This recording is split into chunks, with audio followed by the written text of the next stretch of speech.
My girlfriend said she couldn't delete our photos because we have history.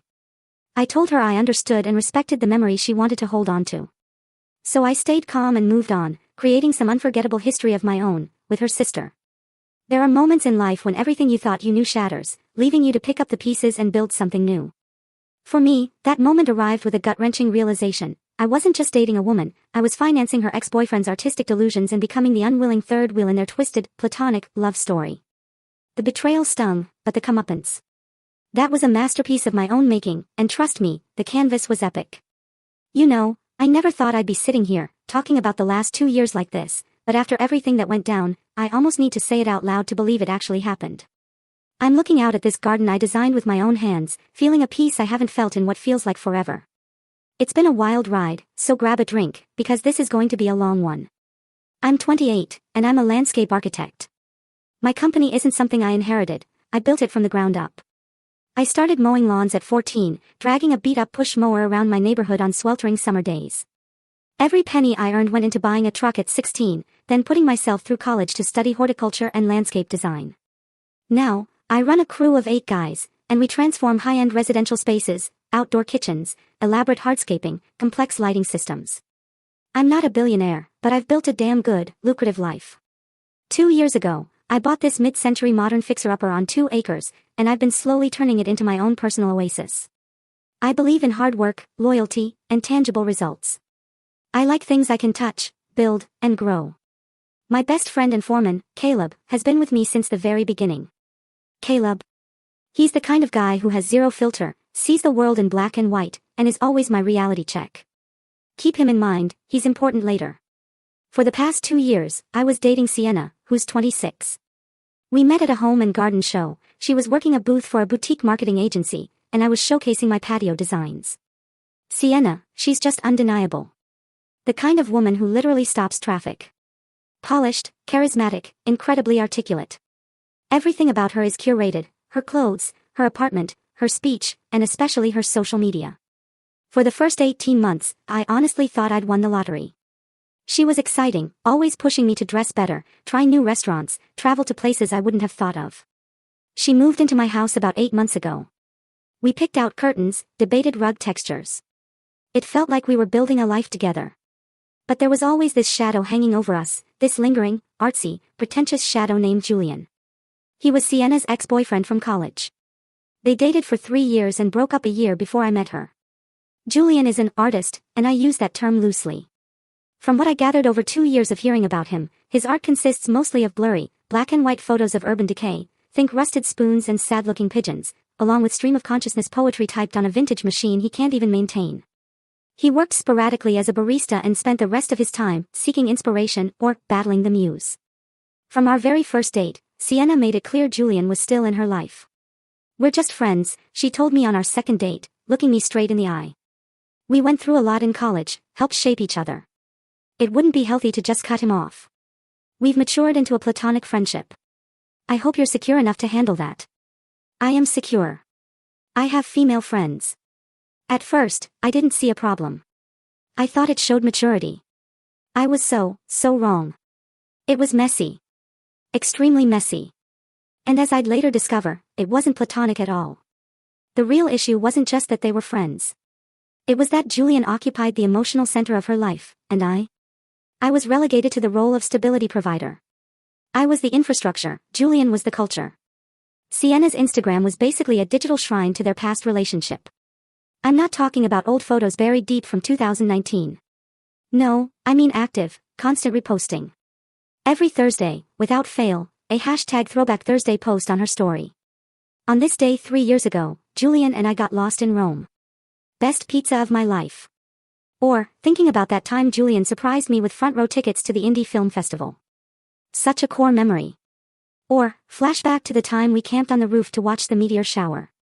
Julian knows so much about the stars. Caleb absolutely hated it. Every time he saw a post, he'd show me his phone on the job site.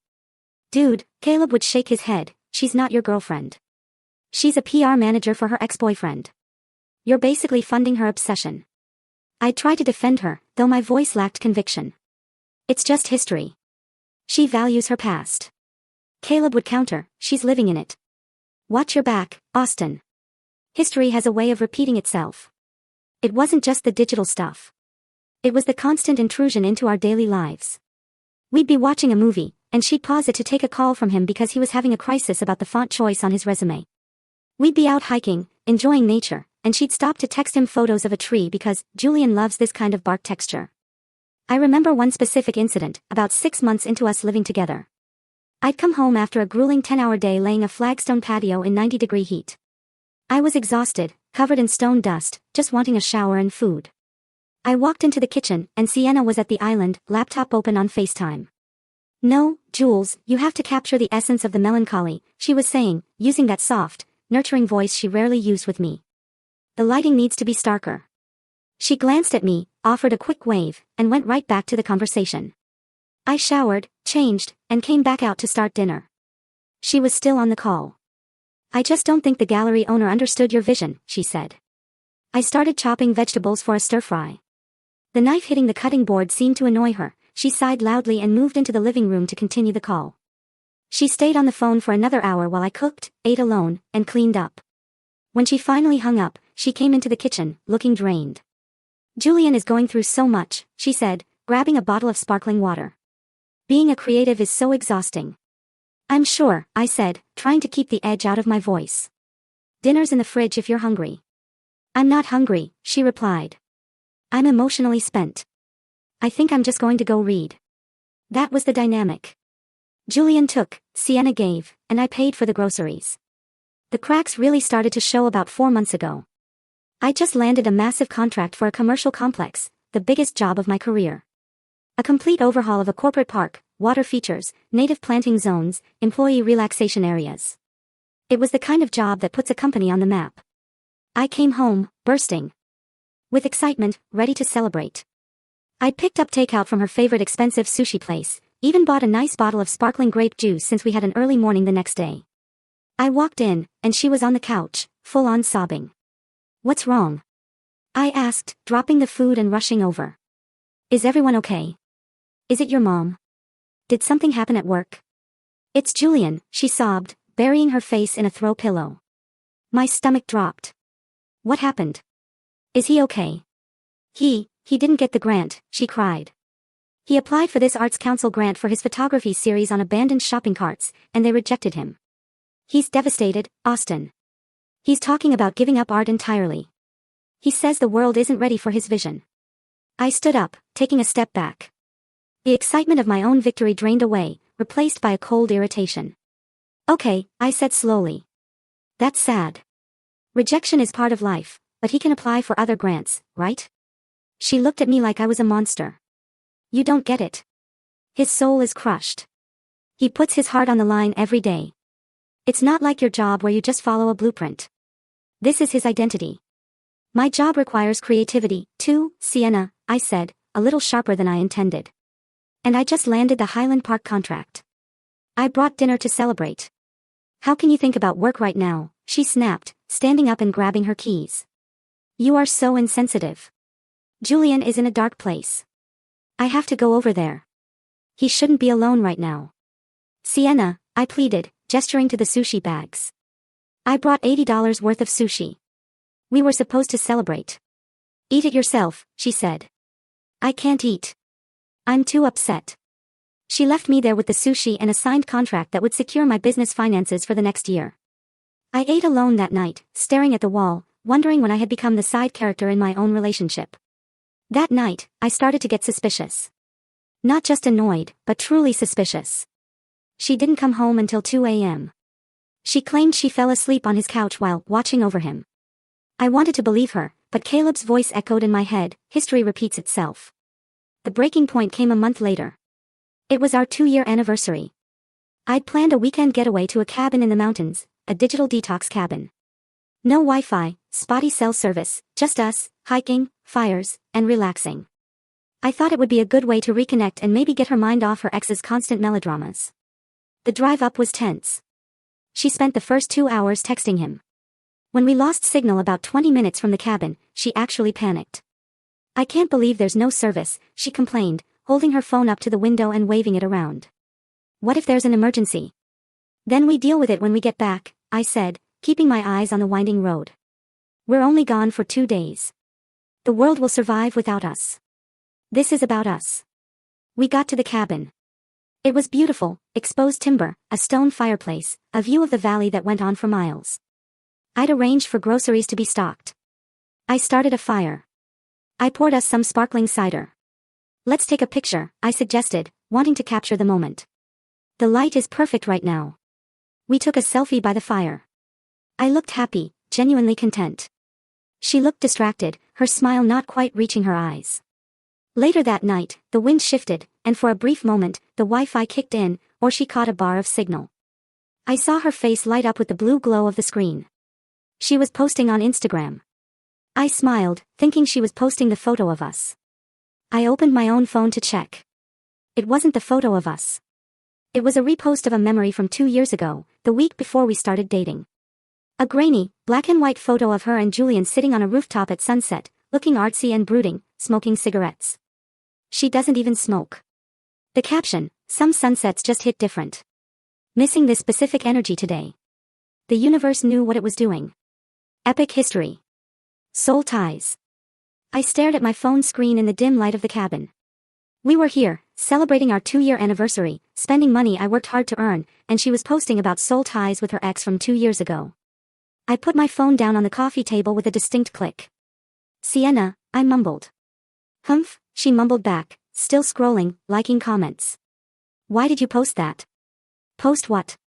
She feigned ignorance, though I saw her thumb hovering over the screen. The picture with Julian. We're here for our anniversary, in a cabin together. Why are you posting a throwback with your ex-boyfriend right now? She sighed. That dramatic, heavy sigh of someone forced to explain quantum physics to a toddler. It popped up in my memories, Austin. It's a good photo. The composition is amazing. Julian has such an eye. It's disrespectful, I said, keeping my voice calm but firm. It makes it look like you're pining for him. My friends see that. My family sees that. It's embarrassing for me. It looks like I'm the consolation prize. You are so insecure, she scoffed, finally putting the phone down. It's just a picture. It's part of my aesthetic. My feed is curated. You know that. Your feed is a museum of your relationship with Julian, I countered. I am barely on there. If a stranger looked at your profile, they would think you were still dating him. I think there's one photo of my elbow from 3 months ago. That is not true, she said defensively. I posted a picture of the landscaping you did for my parents last month. You posted the garden, I corrected, not me. You tagged my business account, not my personal one. You treated me like a vendor. Austin, stop trying to control my social media. It's my expression. It's my brand. I'm not trying to control it. I'm asking for some respect. I want you to archive the posts with him, or at least stop reposting them constantly. It feels like there are 3 people in this relationship, and I'm the third wheel. She stood up, her face flushing with anger. She smoothed down her expensive sweater. I can't delete our pictures together, she said, delivering the line that would ring in my ears for months. We have history. You can't just erase history, Austin. That's childish.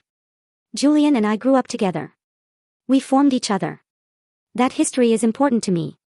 If you can't handle that, then maybe you aren't the man I thought you were. We have history, too, I said quietly. 2 years of it. It's different, she dismissed, waving her hand as if swatting away a fly.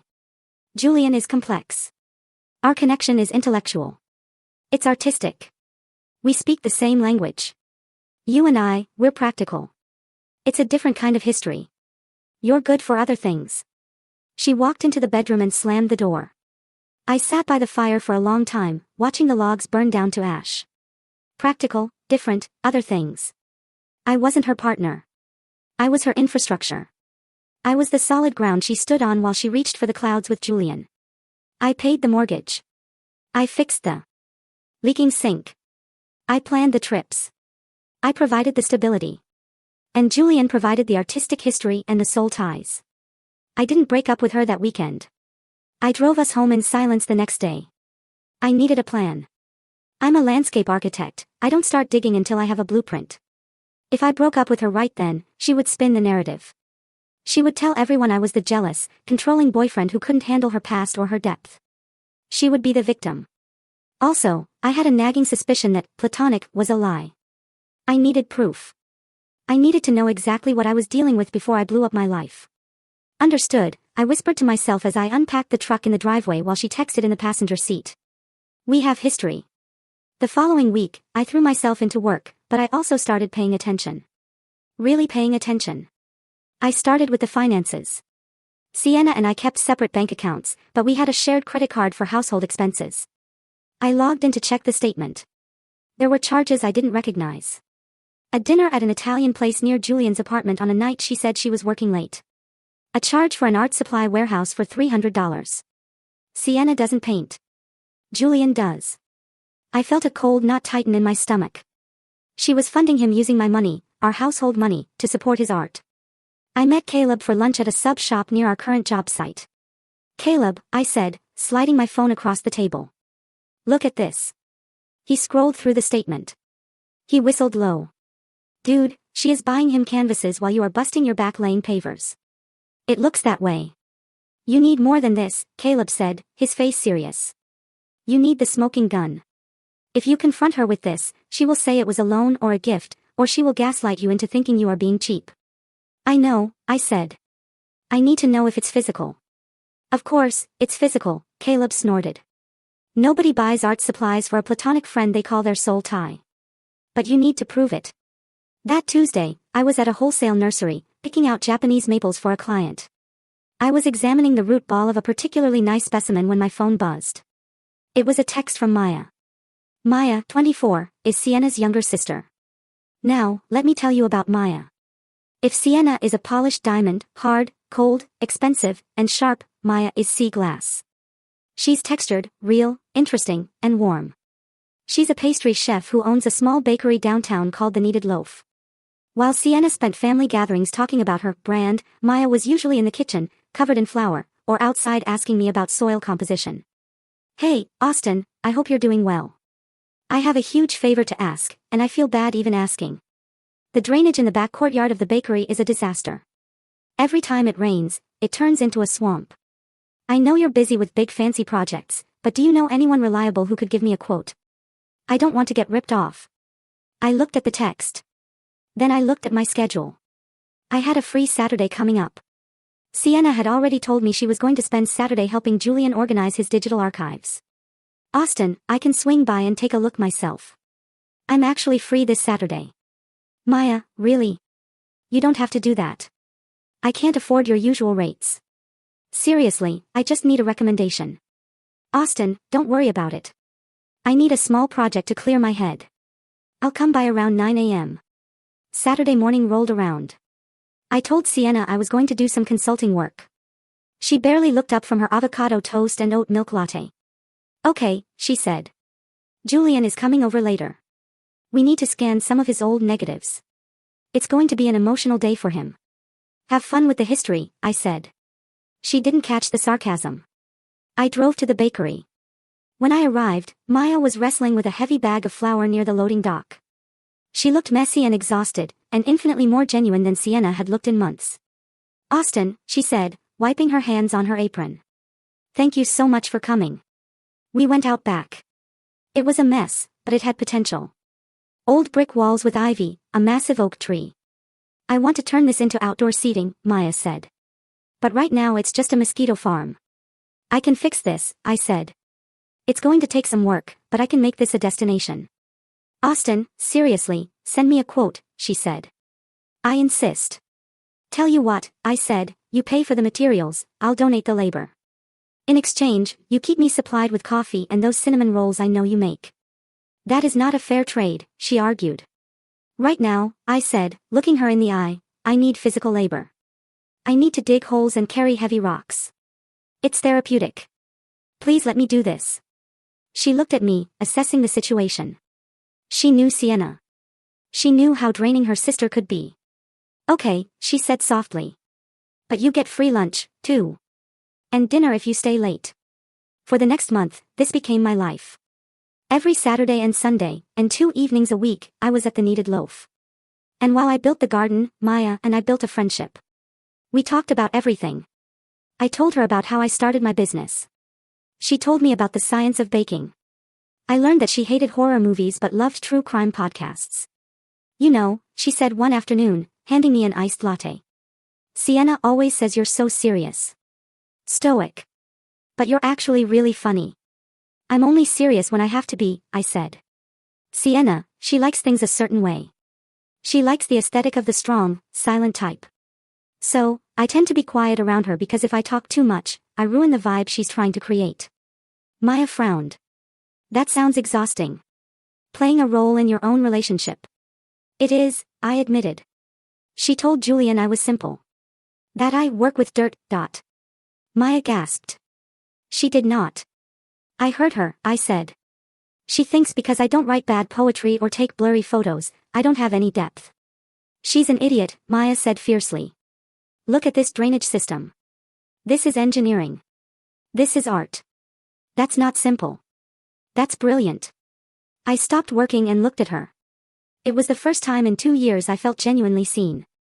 While I was building something real with Maya, I was simultaneously dismantling the lie at home. Sienna told me she needed to go to Berlin. Julian is thinking about moving there, she told me. He needs me to help him scout apartments. The art scene is calling him. You want to go to Germany with your ex-boyfriend? I asked, putting my fork down. He needs the support, Austin. He doesn't speak German. Do what you want, I said. Go to Berlin. I knew this was my chance. While she was packing, I noticed she left her iPad on the kitchen counter. It was unlocked. I'm not proud of snooping, but I needed confirmation. I opened her email. I found the flight confirmations. 2 tickets booked on her company credit card. Then I found the accommodation. It wasn't a hotel with 2 rooms. It was a single Airbnb loft. Romantic industrial studio in Kreuzberg, 1 bed. I scrolled back. I found emails to Julian. Julian, I can't wait to escape with you. Austin is so suffocating lately with his practical questions. Berlin will be our renaissance. And another from Julian, Sienna, I know. I just need to keep him happy until the lease on his truck is up. Maybe he can help me with the deposit for my own place if I decide to move out. But Berlin is for us. My hand shook as I took photos of the screen with my phone. There it was, the smoking gun. Not only was she cheating, she was planning to use me for money before discarding me. She was also using her company card for personal travel, which I knew was a massive violation of her contract. I put the iPad back exactly where it was. She left for Berlin. She posted non-stop photos of them in cafes, photos of graffiti walls. Caption, history is everywhere. So grateful for this connection. Some bonds transcend time and geography. While she was in Berlin, I finished the courtyard. It was a Friday evening. I hung the last string of Edison bulbs. I swept the sand into the pavers. I planted the rosemary and lavender. I flipped the switch. The lights came on, casting a warm golden glow over the bricks. It was magical. Maya came out the back door. She stopped dead in her tracks. She started to cry. Austin, she said, turning to me. It's the most beautiful thing anyone has ever done for me. It needed to be done, I said. You deserved it. She walked over to me and hugged me. It wasn't a polite hug, it was a fierce, full-body embrace. I hugged her back. She smelled like vanilla and yeast and hard work. How can I repay you, she asked. No bill, I said. Materials only, but I will take dinner. Dinner? Yeah, a real dinner. Not a sandwich over a bucket. I want to take you out. She smiled, her eyes shining. Name the place. I took a deep breath. This was it. The moment of malicious compliance. The pivot point. I had the evidence. I had the anger. Now, I had the method. The Gilded Olive, I said. Maya froze. Her eyes went wide. The Gilded Olive is the trendiest spot in the city. It was also Sienna's absolute favorite restaurant.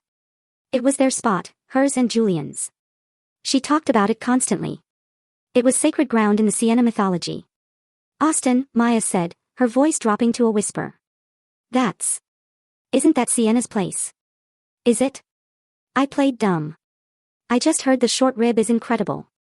Plus, I landscaped the owner's house last year, so I can get us a table anytime, unless you're uncomfortable. Maya looked at me. She's smart. She saw exactly what I was doing. She knew about the Berlin trip. I had told her about the one-bed situation earlier that week while we were laying bricks. She knew I was a good man who had been pushed too far. A slow smile spread across her face. A mischievous, beautiful smile. I do love short ribs, she said. Tomorrow night, 8 p.m. It's a date, I said. Then she blushed. I mean, it's a plan. It's a plan, I agreed. Sienna came back from Berlin on Saturday morning. She was exhausted and complaining about jet lag. Berlin was intense, she said, unpacking her bag. Julian is such a visionary, but he's so drained by the state of the world. I had to carry a lot of his emotional weight. He's just so empathetic. It hurts him. That sounds tough, I said. I'm going out tonight, by the way. Oh. She didn't even look up. Where? Just grabbing dinner with a friend, celebrating finishing a project. Okay, have fun. Julian is coming over later to decompress. We need to process the trip and go through the photos. Perfect, I said. See you later. I showered and put on my best suit, the charcoal one I wore to weddings. I put on my nice watch. I groomed my beard. I looked sharp. I picked Maya up at her apartment. When she walked out the door, my breath hitched. I was used to seeing her in aprons and jeans, with flour in her hair. Tonight, she was wearing a deep emerald green dress that fit her perfectly. Her hair was down in loose waves. She wore red lipstick. She looked stunning. Wow, I said as she got in the truck. You clean up pretty nice yourself, landscape man, she teased. We drove to the Gilded Olive. The valet took my truck. We walked inside. The hostess, who knew me from the owner's job, beamed. Mr. Austin, good to see you. We have the window table ready for you. We were seated at the best table in the house. The lighting was dim and romantic. The noise level was a gentle buzz. The dinner was incredible. We ordered the short ribs, the truffle pasta, a bottle of sparkling water, and fancy craft sodas. Neither of us drinks alcohol. We talked. We laughed. We didn't talk about Sienna. We didn't talk about Julian. We talked about us. I realized sitting there that I wasn't just doing this for revenge. I was doing this because I genuinely liked Maya. She was everything her sister wasn't, grateful, humble, interested in others, grounded. As dessert arrived, a chocolate torte that Maya critiqued with professional expertise, I knew it was time. We should take a picture, I said, to commemorate the project. Sure, Maya said. She knew what was coming. She didn't shy away. I moved my chair next to hers. I put my arm around the back of her chair. We leaned in close. Our heads touched. I held up my phone. We smiled. It wasn't a fake, posed smile. It was genuine radiance. We looked like a couple who were having the best night of their lives. Click. I opened Instagram. I uploaded the photo. I tagged Maya. I tagged the Gilded Olive. And then I typed the caption. I had been drafting it in my head for weeks. Incredible celebratory dinner with the most talented pastry chef in the city. The Gilded Olive never disappoints. Finally making some memories worth keeping. New history. At Thekni Deadloaf. Posted, I said, putting the phone on the table face up. Now we wait, Maya whispered, taking a sip of her soda. It took exactly 12 minutes. My phone screen lit up. Incoming call, Sienna. I let it ring. Incoming call, Sienna. I declined it. Then the text started rolling in like a ticker tape of doom. Sienna, what is this? Sienna, are you at the Gilded Olive? Sienna, with my sister. Sienna, pick up the phone, Austin, right now. Sienna, are you kidding me? That is our spot. That is my spot with Julian. Sienna, take it down. I showed the screen to Maya. She winced but didn't look away. She's mad, Maya noted. She's realizing she's not the main character, I said. Ready to go. Let's get out of here before she teleports, Maya joked. I paid the bill, leaving a massive tip. We drove Maya home. I walked her to her door. I had a really amazing time, I said. Revenge aside. Me too, she said softly. Austin, be careful going home. She's going to be a volcano. I brought my fire suit, I said. I kissed her on the cheek. It lingered a little too long to be just friendly. I drove home. The house lights were all blazing. It looked like a landing strip. I pulled into the driveway. Before I could even put the truck in park, the front door flew open. Sienna marched out onto the porch. Julian was standing in the doorway behind her, holding a glass of my oat milk, looking confused and disheveled. I got out of the truck. You! Sienna screamed. Her voice was shrill, echoing off the neighbors' houses. You absolute jerk. How could you? I walked up the path slowly, calmly. How could I what? Take her to the Gilded Olive, she shrieked. She was wearing sweatpants and an old t-shirt, a stark contrast to how Maya had looked an hour ago. That is my favorite restaurant. That is where Julian and I had our first anniversary. That is where we go. That is hallowed ground. It's a restaurant, Sienna, I said, reaching the steps. They sell pasta. They don't check for history at the door. And the caption, she was shaking, holding her phone up in my face. New history. What does that mean? Are you sleeping with my sister? No, I said. I just spent the last month building her a garden. Unlike you, she appreciates my work. She appreciates me. You built her a garden. Sienna looked like I had slapped her. You never built me a garden. You live in my house, Sienna. I maintain the entire property. You never asked. You never showed interest in what I do. You call my work dirt. That's not the point. You did this to hurt me. You did this to be petty because I went to Berlin. I did it because I was tired of being a placeholder, I said, my voice rising just a fraction. I was tired of hearing about your history with him. I pointed at Julian. Julian waved awkwardly. Hey, man. Nice suit. Shut up, Julian, I said. I turned back to Sienna. You told him I was simple. You said I was a utility. You said I worked with dirt. You said, we have history, and that's why you couldn't let him go. Well, guess what? Now I have history, too. I have history with someone who thinks I'm brilliant. Someone who doesn't treat me like an ATM with a pulse. You humiliated me. Sienna screamed, tears streaming down her face now. Everyone saw that photo. My friends, my family. Everyone knows that's my spot. You tainted it. I just updated the history, I said. Delete it, she demanded, stepping into my personal space. Delete it right now or I swear, or you'll what? I asked. Break up with me. Please save me the trouble. We've been over since the moment you booked a one-bed Airbnb in Berlin. Sienna froze. Her face went white. What? What did you say? I saw the booking, Sienna. I saw the emails. Romantic loft for two. I saw the texts where you talked about using me for money until you could move out. I know everything. She stared at me, her eyes wild with rage and humiliation. She didn't know what to do. She had lost control of the narrative. She wasn't the victim anymore, she was the villain caught in the act. She let out a primal scream of frustration and threw her phone. She threw it as hard as she could, not at me, but at the brick wall of the house. Crack. The sound was sickening. It hit the brick and shattered into pieces, plastic and glass raining down onto the porch. It was an iPhone 15 Pro Max, brand new, not paid off. Silence fell over the driveway. Julian whistled low. That was expensive. Get out, I said to Julian. Get off my property now. Okay, chill, Julian said, putting down the oat milk glass on the porch railing. He scurried past me to his beat-up Honda Civic parked on the street. Sienna stood there, staring at the broken phone on the ground. She looked broken. I'm done, Sienna, I said. I want you out tonight. I live here, she whispered. Not anymore. You're not on the deed. You're not on a lease. You're a guest who just destroyed property and verbally assaulted the homeowner. Pack a bag. Go stay with Julian. I'm sure his Berlin-inspired apartment has plenty of room for your drama. I can't stay with him, she sobbed. He lives in a studio with 3 roommates. Not my problem. That's history. I walked past her into the house, locked the door, and went to the guest room. I locked that door, too. I texted Caleb, it's done. Caleb replied instantly, finally. Drinks on me tomorrow.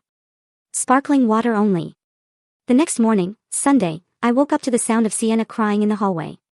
I came out. She was sitting on the floor amidst boxes. She had clearly been packing all night. Her eyes were puffy and red. I'm leaving, she said, her voice hoarse.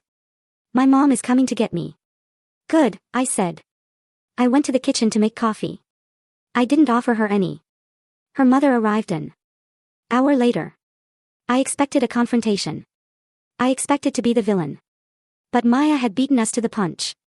Maya had gone home and told her parents everything. She told them about the garden. She told them about how hard I worked. She told them about the conversation I overheard regarding me being simple. She showed them the text messages Sienna had sent her, calling her a traitor.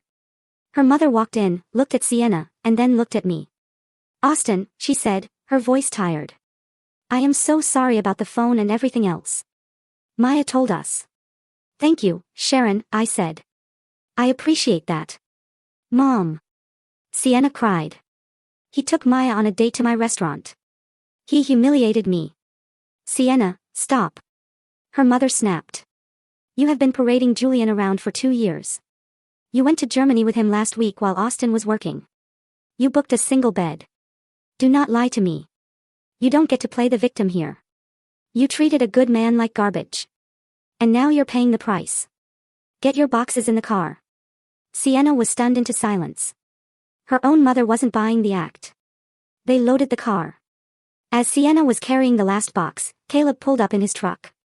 He got out, leaning against the hood, watching the spectacle. Moving day. Caleb called out cheerfully. Sienna glared at him. Go away, Caleb. Just wanted to make sure you didn't forget anything, Caleb said. Like your dignity. Oh, wait. You left that in Berlin. Caleb, be nice, I warned him, though I was fighting a smile. As she walked out the door for the last time, she turned to me. You'll regret this. We had something special. You threw away our future for a fling with my sister. I threw away a parasite, I corrected. And Maya isn't a fling. She's the upgrade. She slammed the door so hard the windows rattled. The next few weeks were a cleanup operation. I purged the house of her influence. I repainted the living room. I threw out the weird abstract art Julian had gifted us that she insisted we hang up. I got the carpets cleaned. I felt lighter. My bank account started growing again because I wasn't funding her aesthetic lifestyle or buying art supplies for her ex. But the consequences for Sienna didn't end with the eviction. Remember the company credit card she used for the Berlin trip?